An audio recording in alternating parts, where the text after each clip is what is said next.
Dwarka express way पर CAG की report आते ही कांग्रेस से लेकर केजरीवाल तक कूद फांद करने लगे और कहने लगे कि देश में अब तक का ये सबसे बड़ा घोटाला है। अरविंद केजरीवाल ने तो विधानसभा में इस पूरे मामले को लेकर कई आरोप एक साथ लगा दिए, लेकिन अब नितिन गडकरी ने सारी हकीकत सामने रख दी। असल में पूरा मामला अधिकारियों की लापरवाही का है। उन्होंने सारे तथ्य कैग को लिखित में नहीं दिए। कैग रिपोर्ट पर गड़बड़ी को लेकर कहा गया कि द्वारका एक्सप्रेस वे पर घोटाले की बातें गलत हैं। उन्होंने कहा कि इसके उलट द्वारका एक्सप्रेस वे पर 12% पैसे बचाए गए।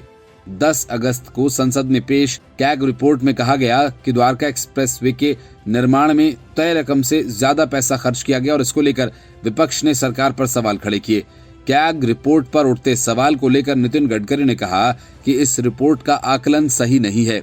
उन्होंने कहा कि द्वारका एक्सप्रेस वे 29 किलोमीटर का है।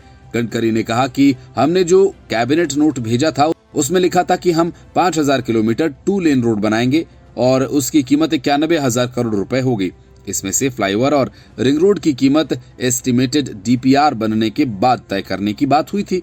उन्होंने कहा कि समस्या ये है कि जिसे वो 29 किलोमीटर बोल रहे हैं वह 230 किलोमीटर है।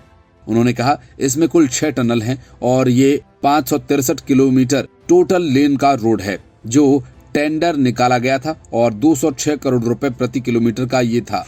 गडकरी ने कहा कि हमने इस प्रोजेक्ट पर 12% कम खर्च किया। गडकरी ने बताया कि हमारे अधिकारियों ने ये बात सीएजी के सामने चर्चा में रखी थी। केंद्रीय मंत्री ने आगे कहा कि चर्चा में अधिकारी हमारी बात मान गए थे, लेकिन हमसे गलती ये हो गई कि हमने बात लिखित में उन्हें नहीं दी। गडकरी ने कहा कि जहां तक घोटाले की बात है, मीडिया से लेकर विपक्ष तक से कह दिया गया है कि हम टाइम बाउंड हैं, रिजल्ट ओरिएंटेड हैं और करप्शन फ्री हैं। इतना ही नहीं, गडकरी ने कहा कि इस सरकार में मैंने 50 लाख करोड़ के काम करवाए हैं। एक भी काम में कोई भी ठेकेदार या कोई अन्य कह दे कि उसे एक भी पैसा देना पड़ा हो तो वो जो बोलेंगे मैं भुगतने को तैयार हूं। Bureau report, news of India.